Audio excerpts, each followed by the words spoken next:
Hey, this is Terry with CU Bands and Fans podcast episode number 27, I believe.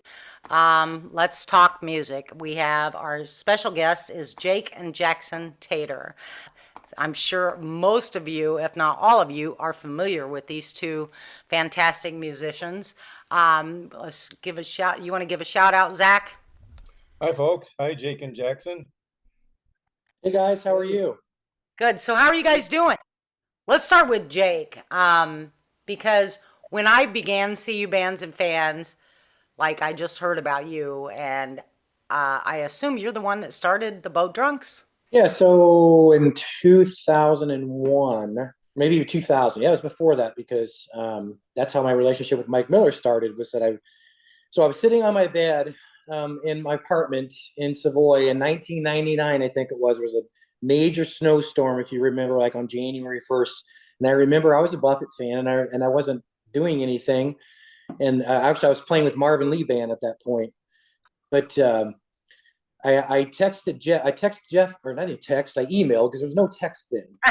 There's there's barely email, so I figured out how to got on AOL, and I sent Jeff Markland a message. At that time, Jeff was a pretty prominent booking agent around town with all the clubs because there were so many clubs offering music at that time. And so I messaged Jeff, who's my brother-in-law once removed because his sister was married to my brother, but so we knew each other for a while. But said, "Hey Jeff, I want to do this Buffett thing, and can you book me solo if I come up with a solo act?" And he's like, "Yeah, I can, but put the band together." And I was like, "Well, okay." So I put some flyers up, and then that's how I met Mike. And we tried to get the whole band together, and it just wasn't working. So then I joined Southern Cross for a year plus, and was the lead singer of Southern Cross for a little bit with Mike. And then we did eventually putting the band together. And our first gig was in March of 2001.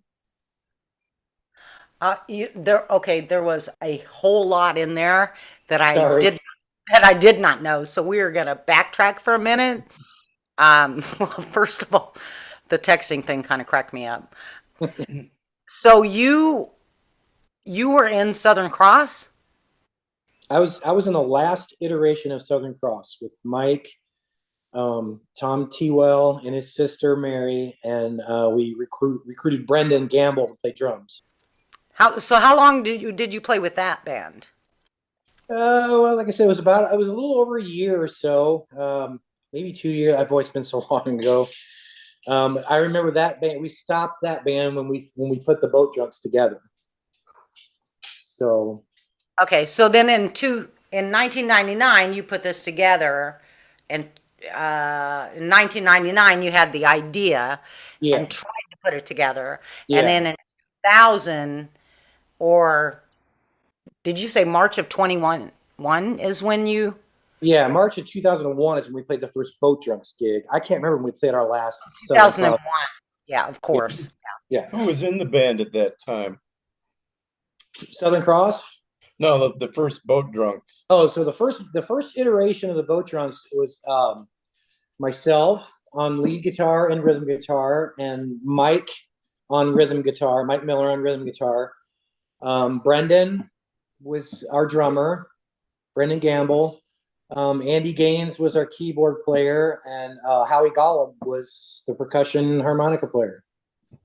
Cool. Wow, how many changes have you gone through in this time, to where, I mean, how long have you had the current members, and when did you see, I've got so many questions. I knew I would do that. Okay, so when did you, because you don't play with the Boat Drunks, you will appear sometimes. Yeah, I just want little one-offs, when they're close to being in town or whatever. But yeah, and the road. I mean, because we were traveling so much and we were traveling so far, and I was working full time. I had two kids. One of them's right here, and my daughter.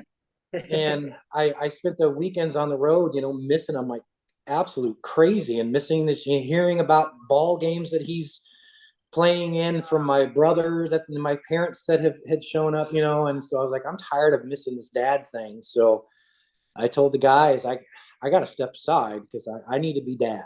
And Yeah. so in March of 2015 was when I played my last gig with the band. So I went about 14 years strong. Wow. And that, yeah, so priorities. I mean, now you are playing with your son. Mm-hmm. I couldn't have scripted that one any better. And, because when I retired, I wanted to be with my kids. I went through a divorce. And so, the time with my kids was even more precious because I was only getting half the time with them now. Oh, And, wow. and actually it involved my daughter as well, so we kind of worked her into it. And I wanted it to be this whole family thing, this whole kind of, not that we're a Partridge Family, but that we're musical and we're sticking together and we're doing this stuff together. And my daughter's kind of outgrown it now. She doesn't like to sing Moana much anymore because she's a freshman in high school. But it was cute as hell when she was, in sixth grade. Yeah. But she loved it. But so we were doing that, and so that way I was getting to do what I love to do, which is play music with the people who I love the most in the world, which are my two kids. Yeah, and spend that time together because even it becomes not just about music. Yes. It's about just like everything. So Jackson, I know is when did you start? Jackson, when did you start? When was your interest in music? Was it when you were younger? Yeah, He's I mean, pretty talented from what you I've know, seen. He plays several instruments. right. So I guess, Dad being in the band, I kind of just grew an interest really young. I mean, there's pictures of me when I was 3, 4 years old, tinkering around on little toy drums and with a guitar. I've always had an instrument in my hand, so I think it's kind of been ingrained in me to have an instrument and play an instrument. So I think I picked up the piano first when I was maybe 7 or 8, and then that followed with the drums followed that, and then I kind of stuck with that for a while. And at first when me and him started gigging, I played drums and piano, but I think it was when I was a freshman. I was playing some sports and I was kind of not having too much fun with it. And I saw a video on YouTube of a girl showing her like 1 year progress of guitar, and I was like, I could do that. So I picked up a guitar and started playing that and took off from there, and that's when it really blossomed. But, I don't know why I'm a little surprised that you didn't start with the. I would have assumed you started with the guitar. I did kind of too. I was, but I kind of was like, well, Dad plays guitar. I want to do something else, and I love all instruments. I do. I just, I've gravitated towards the guitar more as far as playing them.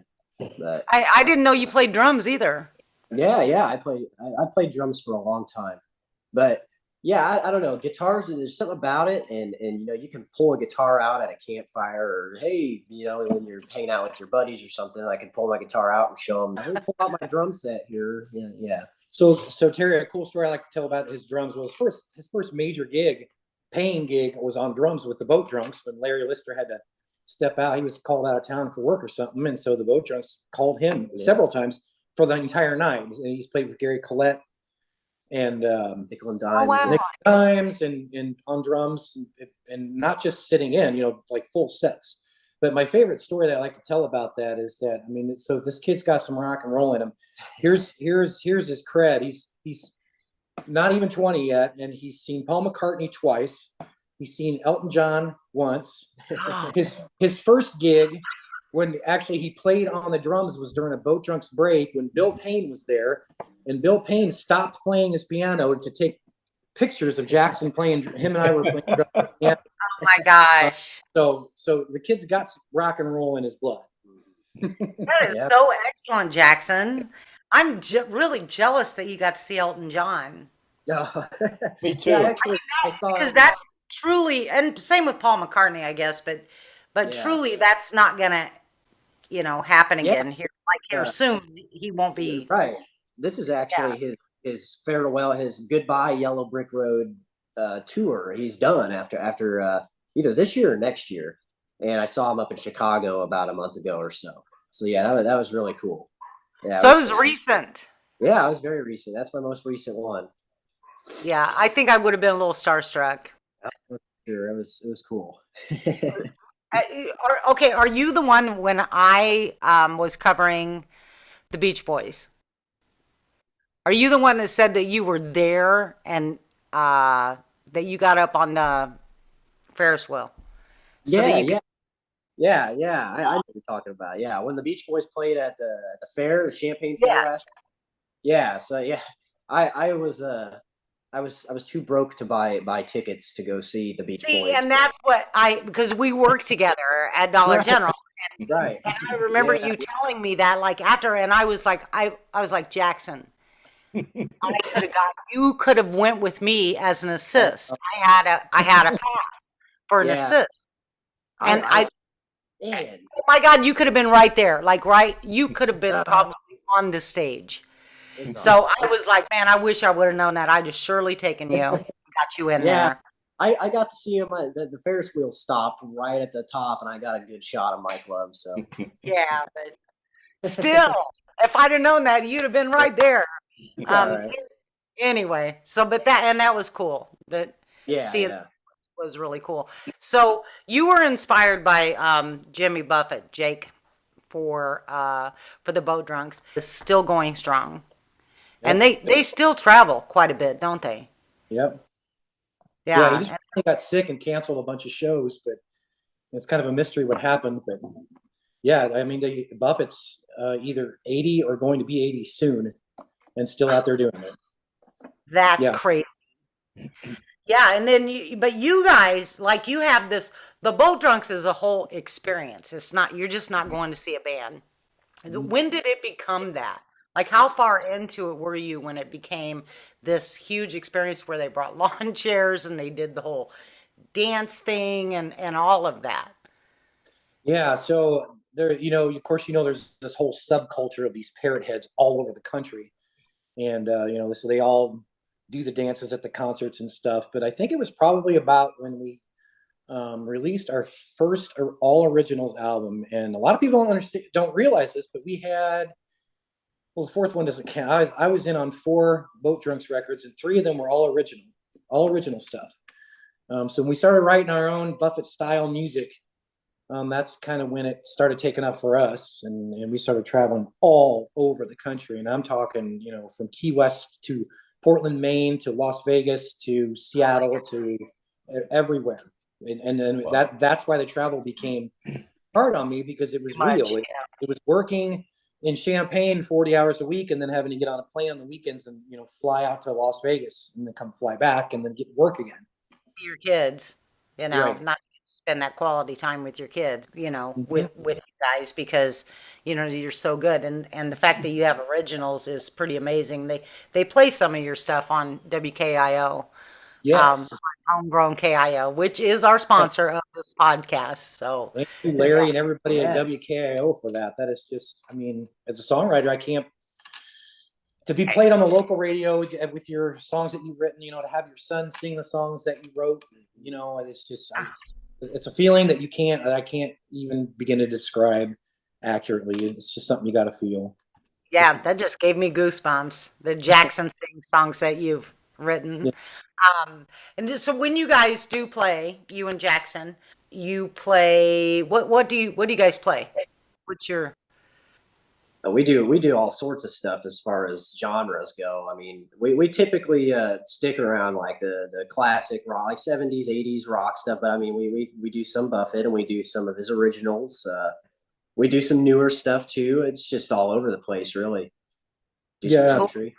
Luckily, we both have very similar musical tastes. And I mean, we're both huge Beatles fans, and, Oh, and yes. influenced by the Beatles, and both in songwriting and everything, and so we like to pay tribute to them. And I growing up in the '80s. I love the '80s music, and a little bit of the '70s, and Jackson brings a younger twist to the band. He did a John Mayer song the other night. Oh, Jackson. Oh, wow. I So remember. it's really honestly the Jake and Jackson thing is because I got so tired of traveling and playing so many gigs. I kind of pick and choose where we play and when we play. And so when we play, it's going to be an event for us. So And you can enjoy it without that stress and that, Exactly. pressure and all that goes with it. It's like, you know what, we're gonna do this one. No, we don't, no. Yeah, and along with that goes kind of our material. It's like for so many years we had to play Margaritaville, and you had to play 5 o'clock Yes. there, and so now I'm going, no, I'm not going to play Margaritaville anymore. And so we Yeah, I kind of played picked that enough what we out want to on do. Yeah, I, definitely. I remember the Magical Mystery Trio, which turned out Oh to be yeah, a once only show. Was you and Dave Cooper and John Clarkson played at the bar at Senator's Inn one night. You had the were you place there? packed. How did that come about? You were there, Zach, for Yeah, I was. our inaugural retirement show.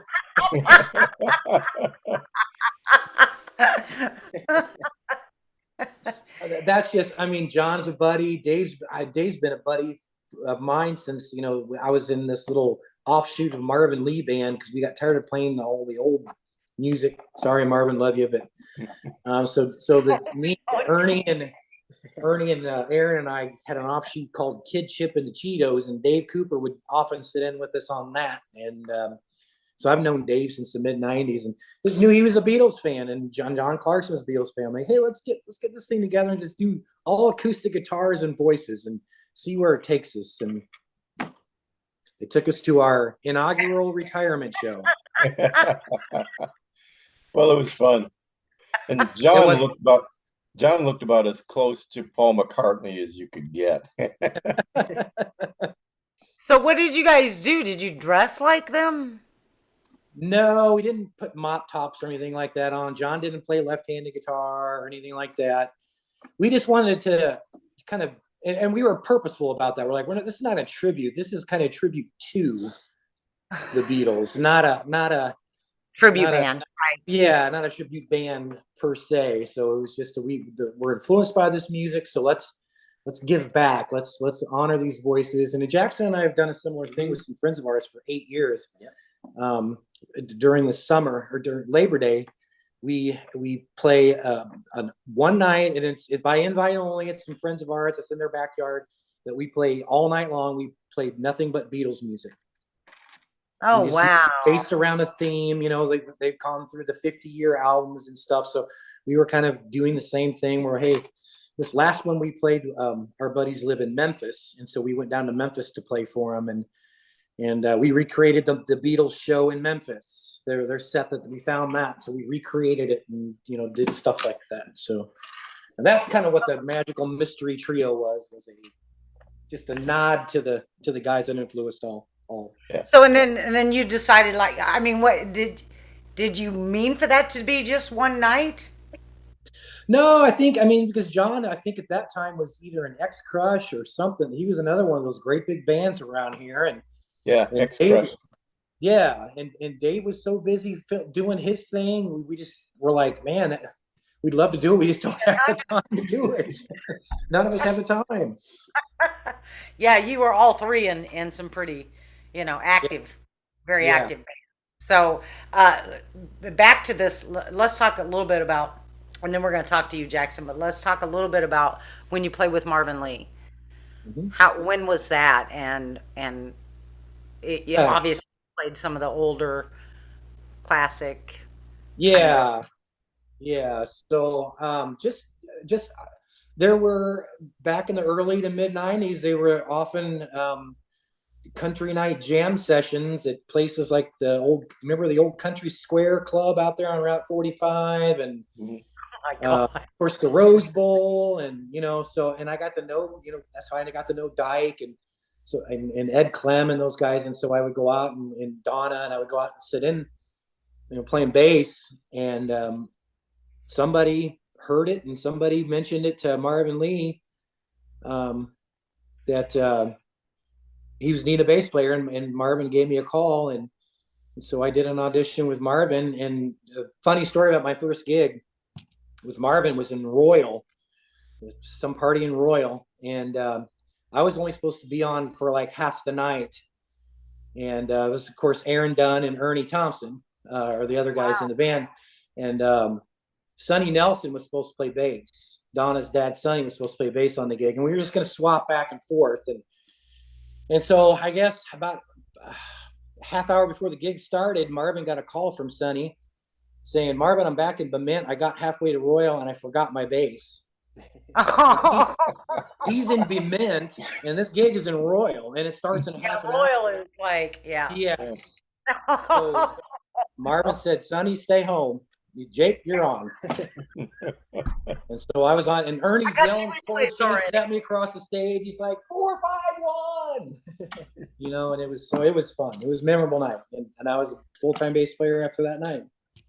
So you played like classic, is that classic country? Yeah, it was. I mean, Furlan Husky, and I mean all that old stuff. Yeah, that really legendary stuff. But yeah, like true country music. Yeah.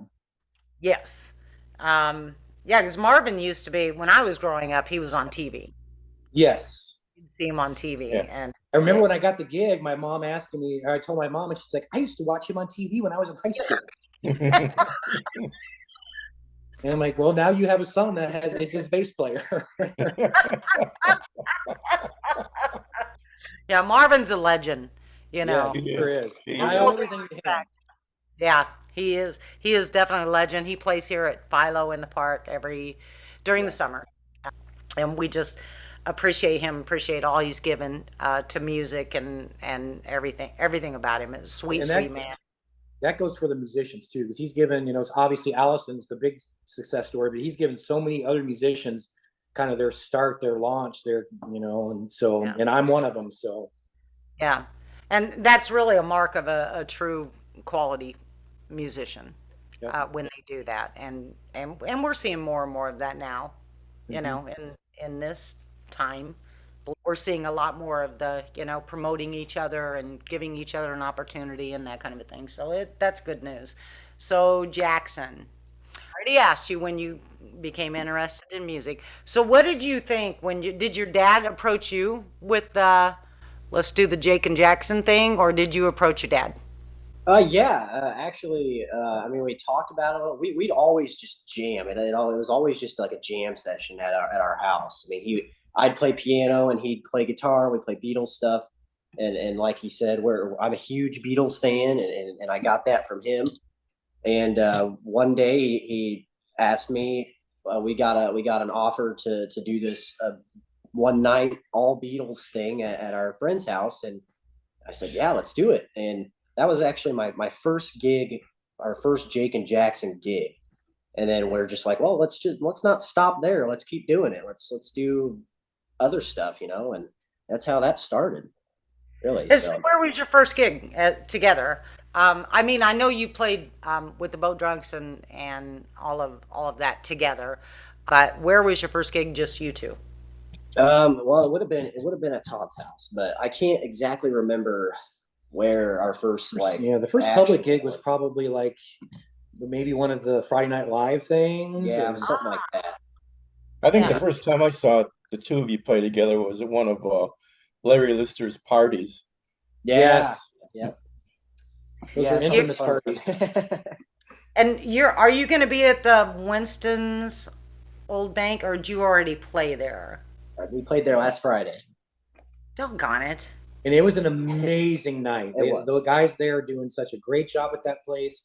I didn't know what to expect going in there, and because I didn't know anybody from Sydney, and I recognized 3 or 4 faces, but that place had 50 or 60 people jammed in there, and all people that never heard us. And we had we sang along with each other all night long. It was. That's the best when people interact and they're enjoying themselves and they're having a great time. That's the absolute best. And it is a good. I mean, I've not been there yet. I keep going. Oh, I'll go there, but then I'll book a photography thing or something like that, and then knocks me kind of out of the loop. Do yourself a favor and get over there. It's very, very I'm cool. going to. So, do you guys think you'll play there again? We hope so. They're actually so booked in advance that we've got to wait until February. But yes, we have another date in February. But he has live music every Friday night. Yeah, I'm definitely got to get over there. And then so what is your next gig? Do you have anything lined up? So that's actually, I don't have anything for the rest of actually this calendar year. Um, I'll see if I can find something somewhere. If not, that's okay because I'm okay with Yeah. that. I know we just last week we got something fun planned for the at the Esquire in January. They're wanting to. I don't know how much I don't know how much I know about it, but I know we're talking about the pineapple margaritas are a big drink over there at the Esquire, and it's a fun drink, and so I know they're trying to plan something around a pineapple margarita, a fun night, and Jackson and I are going to come into the Esquire and play. You Yeah. can play you can play in venues that serve drinks, bars, that kind of thing, as long as your Yeah. dad's. Surprisingly, yeah. Well, I'm 19 now, so I'm not sure, but I'm pretty sure I'm good in Champagne. But yeah, I mean, a lot of some of the places have kind of been like, he's underage, we don't want him in here, and I've been okay with that. Yeah, and actually, the only people that had a problem with that so far were Captain Tony's on a Key West of all places. That's a Oh, funny. yeah, so let's talk about Key West. Yeah. Because I know, I worked with Jackson for a little while. And I know he was very, very excited about the Key West thing. What did you guys plan, and when did you go, and how did that go? Well, so every year up until this is the last year I think in Key West, but there's a parrot head meeting thing called Meeting of the Minds, and all the parrot heads around the country come and congregate there, and they have several live bands playing every single night, every Wow. day, and they have a calendar of like 40 or 50 bands that are just playing, and they show the bars that they're playing at. And Dad and the Boat Drunks played down there how many times? 15 times, something like that. Yeah, I think I did it 12 or 13 times. Yeah, so they've been down there for a long time doing it every year. It's an annual thing, and we got in there and played in a whole bunch of cool places down there. And Captain Tony's was one of my favorite, but more interesting stories of them all because we were sitting in with the Boat Drunks for a little bit, I think, in Captain Tony's, and that is the one and only time that I've been carded and on the way to my gig. And he carded me, and then he made me stand outside until the band was done with their set, and then I went in, set my guitar up, played our little thing, and then I had to leave. But it was Get cool. out. So West, you can not wear any clothes and smoke a joint and walk down the street, but you can't go into a bar unless you're 21. It's so crazy, isn't it? I Yeah, mean, and that's especially since he's with his dad, he's with you guys, he's a right. musician. It's not like Yeah, he's in there trying to, Yeah, over. I'm kidding. we I'm it was kidding. we fun. ended up working it out and had a great night, great Yeah, set, and real energetic. But yeah, for a week, Jackson got to walk in my shoes and see what yeah, I used to do and play the places yeah. that I played. And Yeah, that was the coolest part of the whole thing. I think was, like you said, they that was a week long thing, and the Boat Drunks did it for so long. So it happens right after Halloween. It's like sometimes it happened on Halloween, I think, Mhm. but I would be at home and he'd be 2,000 miles away in Key West for so many years, and to go there and see, and this is what I did all those years. This is where I was. This is what I was doing, and not nearly to that degree. We didn't play nearly as much as the Boat Drunks did when they went down there, but it was super cool to go and see all the things, and go into Captain Tony's and go into those cool bars that I'd heard so much about. It was a once in a Yeah, lifetime. to really be, yeah, and to be there with him. What a great experience for you. Let me ask you this. What is your perspective on, because we heard your dad's, on him having to be away and then deciding after so many years, I can't do this anymore. What I want to do is this, be with my family, do Yeah. music, but be with my family. So what is your perspective on him being gone, uh, all that Well, time? I was so young. I don't have much memory about. I know a lot of the time, especially in Key West. That was the longest one. He was gone for a week, and I could do the weekends weren't a big deal, and I didn't understand at the time really. But there were some times where I was like, man, I really miss Dad, and he'd get home and it was like it was so cool. And, looking back, it was like, I couldn't imagine what he must have been feeling, while he was down there and when he'd come back and how much he missed us. But yeah, I don't remember too much about it, but I do remember being sad sometimes about him being gone. But I thought Yeah. it was cool. It's a band. Yeah, it doesn't sound like you had resentment or anything like that setting in. Right. When I started playing the guitar and started getting more interest in Jimmy Buffett, I was like, man, let's go back into the boat drunks. Why'd you I want quit? to play. When was the first time that you did get up on stage with the Boat Drunks? Oh man, when I was little, I'd get up with them all the time, and I was a rock star. I'd stand up there with my toy guitar and play it left-handed. There are pictures of him at a pacifier playing a blue plastic with sunglasses, and he's just sitting there just Jamming right out. next to me. But I think that the first time I actually got up and played an instrument for real, I think was a few years back at See You in the Caribbean. I don't remember which one it was, but I got to sit in for a couple songs. I got to play. They typically end the show with REO Speedwagon, or they used to. So we played Roll with the Changes by REO Speedwagon, and I got to sit in on drums and play that. And that was super cool. And that's when I was like, yes, I'm doing this. So yeah. That's very cool. So then when you guys had, what was that at the city center that you had where you two played? It was the Boat Drunks, but you played guitar, I believe. Yeah. Was that a reunion, or what was it? The 4th of July thing? Yeah, so for years, every July 3rd, going back to when Rich and Murray had Fat City, we would play, because even back to the Southern Cross days, they would always play on July 3rd. And when the Southern Cross broke up because we started the Boat Drunks, Rich and Murray kind of handed us the 3rd of July, and we played it every single year. And then it kind of, I guess it just morphed into, I wasn't with the band when they built the city center, but I did play with them a couple of times there. Yeah. And one was when it was a fundraiser for Mike when he was real sick. And then there was another reunion. The 20th reunion was last year, I think, because 2001. Yeah. So I wasn't there for those. yeah, ones. that one you were gone. I was there. It was like 2019, I think, was when I was there. It was like Mike had gotten much better, and when they did it, and they invited me up, and that was, I think, the first time I played an entire set with the band. How's Mike doing now? Is he pretty much recovered? Yeah, he's doing I great. think so. Yeah. Oh, good. Thank Yeah, God. that was close there for a while. Yeah, he's got a brand new immune system, so he's 20 years old. He Okay. celebrates a different birthday now. Yeah, way to go. Way to go, Mike. Yeah. That's good to hear. Jake, have you always had talent, or is this something that you learned, or how did you?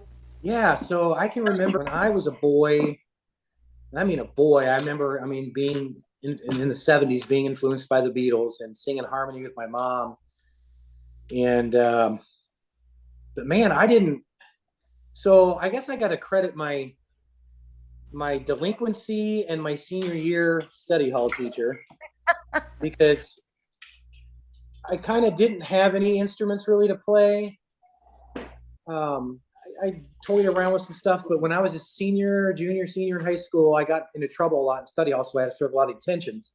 And my study hall teacher was the music teacher, so I'd have to serve my detentions in the music room. And I taught myself how to play a DX7, the Yamaha DX7 keyboard, while I was serving my detention. So, Bill Wara, sail on. Thank you.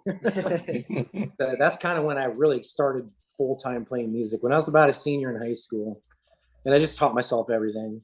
And then I distinctly remember going my first year of college, and I had played guitar well enough to where I could fake my way through some songs. And I remember I was a freshman at Southern Illinois University, and true freshman right out of high school, and I was sitting in I was in a big dorm, and it was big tall stairwells with the acoustics, and go, hello, and great acoustics are real good. So I sit in there with my acoustic guitar, and I was playing Yesterday the Beatles song yesterday on my guitar, and there's 8 or 9 or 10 people in front of me in this stairwell. And as I'm getting into it, I'm looking down, I'm playing, I look up, and all the guys had left. There's nothing but a couple of girls sitting there, and I'm like, this is why I'm Yeah, not this is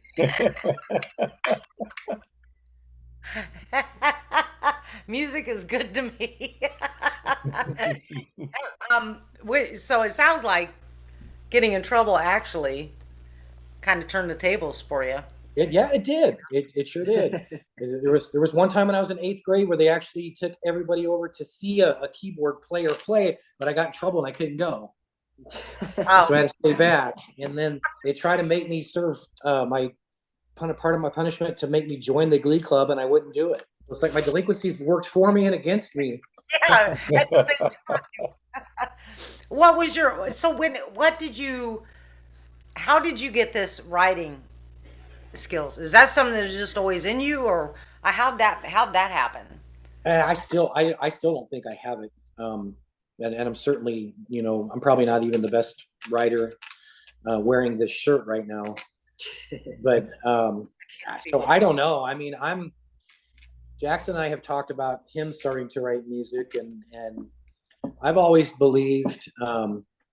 See, Mike is a great lyricist, and Mike Miller, and we only co-wrote one song together. And boy, we knocked it out of the park. It was a really good one. I'm more of a music guy, and my words can be superficial, but I've also honestly believe, and I was just telling Jackson this last night, is that to me, lyrics only tell half the musical story. The music has to tell the other half of the story. Because if you don't have the right music to fit in with the right words, they're not gonna. And it's vice versa. They work together. So if you don't have the right music, the right lyrics, or the right lyrics for the right music, they're just not going to work. And so I'm always kind of if I feel like I have an idea, then I write the music for it, and I want to tell the musical story first. I want to be able to strip all the lyrics out and go, I'm going to set the tone for the song right now. And so when you hear the first measure or two, you're going, okay. So I wondered, I was going to ask you what comes first, the music or the lyrics? And yeah, for me, it's always been I have an idea or a line will grab my attention. There was a song that I wrote. I was gonna tell a quick story about when I was in Key West with Jackson, and I wrote this song called "Leave with the Girl." And the premise of the song is very similar to "Dance with Who Brung Ya" from Bob Wills or something, but it's not tongue in cheek like that. It's a little more introspective, a little more serious. But the line "Leave with the girl that you brought to the dance," I got reading a message board from the Illini in 2005 when they were on their national basketball run, and they were asking how are we going to. Wisconsin fans were asking how are we going to beat Illini, and they're like, well, we got to leave with the girl that we brought to the dance, because if we don't play our game, then we're not going to beat them. wow. And I leave with the girl you brought to the dance. What a great line! And this is before I even knew of the Bob Wills "Dance with Who Brung Ya." But so I kind of took it a little more introspectively, and ended up doing that song. I completed the song, and Bill Payne and Doyle Grisham played on it. Doyle is Buffett's steel player, but he also played with Randy Travis and George Jones and Reba McEntire and a whole bunch of other guys. But so those two played on the song, and I brought it back to Key West, Wow. and Jackson sang it at the songwriters thing that we did on the beach, and Jackson sang it, and I had this beautiful fiddle playing and this beautiful mandolin playing with it, and it just us two guitars, and I mean there were tears everywhere, including myself. It was just like brought it all home. The song that I wrote, and he's singing it, and it just sounds beautiful, and it's like yeah. Those are the moments right there. Yeah. Those are the moments. Well, yeah, I think we're on Spotify. I know we're on Apple Music. So if you have Apple Music or iTunes, Spotify. it's all on there. Huh. Is it on Never- Spotify? Yeah. So apparently it's on Spotify.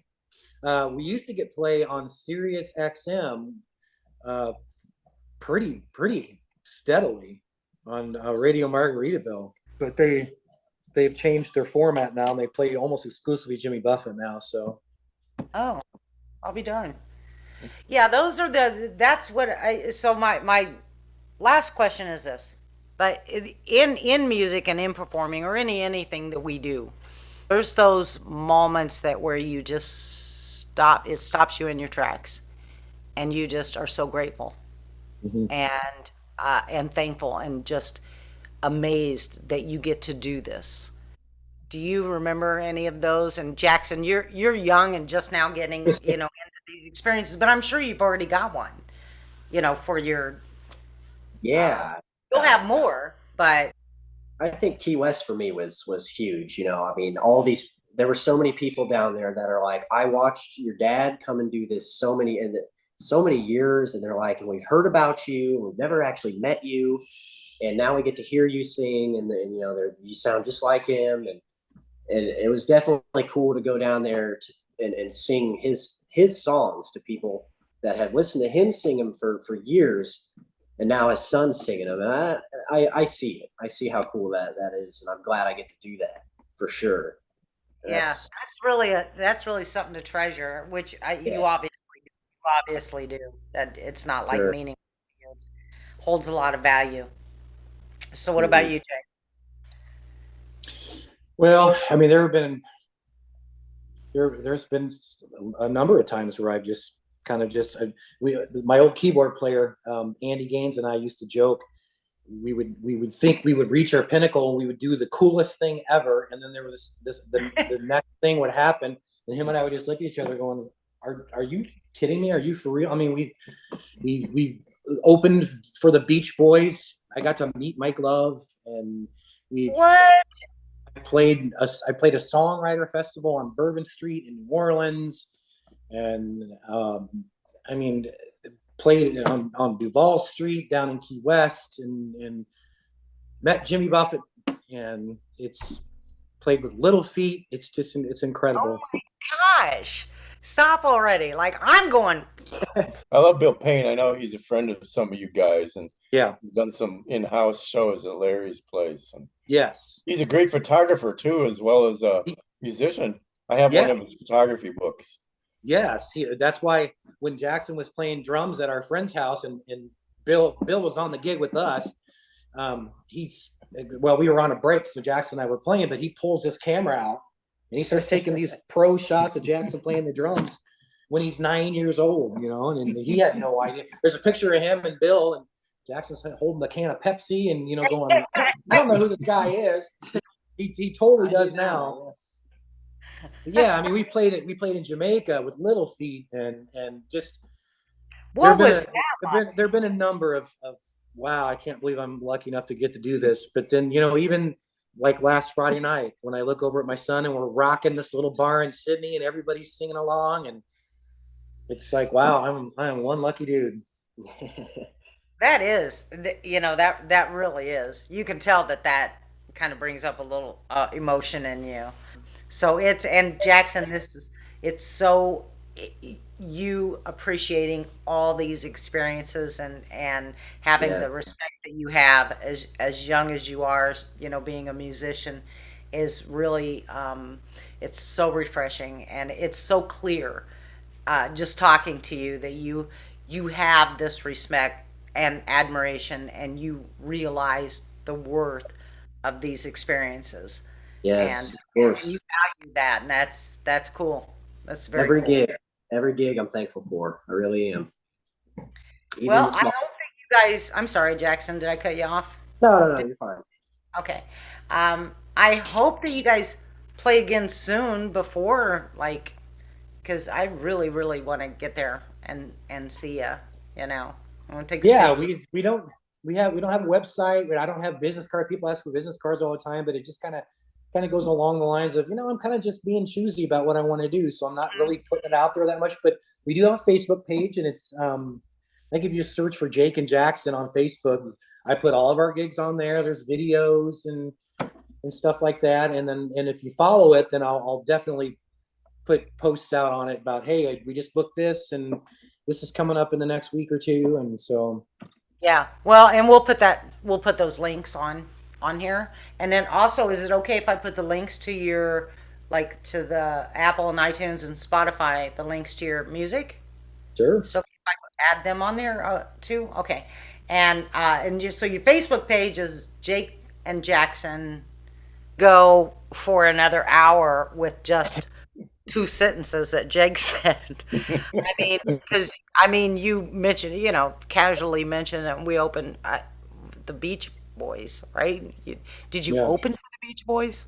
Yeah. Where was This was that well, it was an actual opening gig in the Quad Cities, as in Moline, in 2008, 2009, something like that. And I wish Brian Wilson was in the band at that time, but it was the Yeah. Mike Love version. It was the Mike Love Bruce Johnson version of the Beach Boys, but still, it was the Mike Love Bruce Johnson version of the Beach Boys. So And then Little Feat, in Little Good Feet, gosh. I mean, yeah, we spent a week with Little Feet in Jamaica. We did a couple shows with them in Chicago at various locations. We played with them in Urbana at the Sweet Corn Festival. I mean, they That's put right. us on their That's label. right. I remember that. Yeah, that was all in conjunction with our second album. We were the one and only artist that got released on Little Feat's record label, Hot Tomato. Wow. I'm writing it down. So yeah, I mean, Jake, I think you need to write a book. Oh, we Seriously. joke about that. You should write The a unabridged version is going to be a bestseller, believe me. Well, it's been an absolute pleasure having you guys. I mean, we could have you again probably next year and still just talk about so much. There is so much that you say that I just want to go back and dig into, but we just really don't have the time. But Well, thank you for all everyone, that you guys do. You know, Yes. it's you guys do a thankless job where you get out there and you put out every week this exhaustive list of all this musical that's happening in this area. And man, I mean, I'm checking it all the time, and I know everybody that I know does too. So your work is Yes. thankless, but I want to thank you for it, and I don't feel like it's enough with what you guys do. Well, we appreciate that. We enjoy it. We're kind of used to it now, but this past year there's been so many changes. We knew it was coming.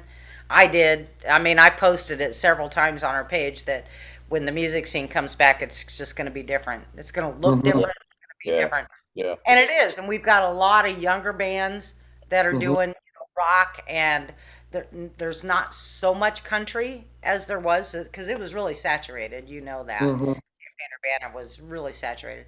Venues have changed. Yeah, Um, for sure. yeah, new venues have opened up. A lot of them have shut down, and Yep. but there's a lot of new musicians that we've had Yeah. quite a few of them on the podcast because they're just coming like out of everywhere. So and it's great. It's refreshing because we wanted to see this happen. We wanted to see some growth and some new Oh yeah. music, and the older musicians are just like kind of taking them under their wing and all Mhm. that. So it's really a great, fantastic music scene, and it's just our pleasure to do all we can for it. And we're definitely going to go see you guys when you get booked. I surely wished I didn't miss the one at Winston. I thought that was coming. Like I didn't think it already happened. I should check my own list. Yeah, right. You should check CU Bands and Fans. I don't know how I missed that, but anyway. Well, you guys have a great night. Hang in there when we get done recording. And I'll let everybody know that next week our guest will be Adair Thomas, also known as Petey, Edie, yeah.